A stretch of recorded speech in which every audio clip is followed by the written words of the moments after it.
So this is a very straightforward question. Unlike and like are triggers for the concept of comparisons. And unlike and like are used to compare nouns. So we just need to check for what nouns are being compared in this sentence. So the underlined portion begins with the ness. But in order to clearly see what has to be in the underlined portion, it can be judged from what is there in the non-underlined portion.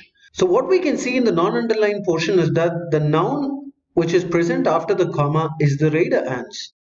So what should radar ants be compared to? Definitely some other type of ants, correct? So when we look through the answer choices at the beginning, we can see that A and B say nest and radar ants cannot be compared with nest, so that's illogical. C and D say leaf cutters and other types of ants. So these two are making logical comparisons between the leaf cutters and the radar ants. Now E says those of. Now those is a pronoun, but we definitely don't have to worry about checking for the pronoun here because it says those of these ants. But the radar ants cannot be compared to those of these ants, right? The radar ants have to be compared to the other types of ants. So E also is illogical comparisons. So you're down to C and D. Now what we can see is that after the comma, we have a relative clause.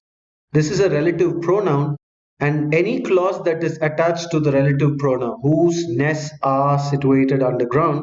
This particular clause is a relative clause and this relative clause is applying to the leaf cutters and the other ants whose nests are, right? But if you look at D, we have this in having. Now this having is a present participle modifier construction. And this creates a slight ambiguity because this modifier is only applying to these other types of ants. But we can understand from the logical intent that these nests are supposed to be applying to both these leaf cutters and the other types of ants. So we can eliminate D because it is not conveying the logic properly. This leaves us with the right answer choice, C for Charlie.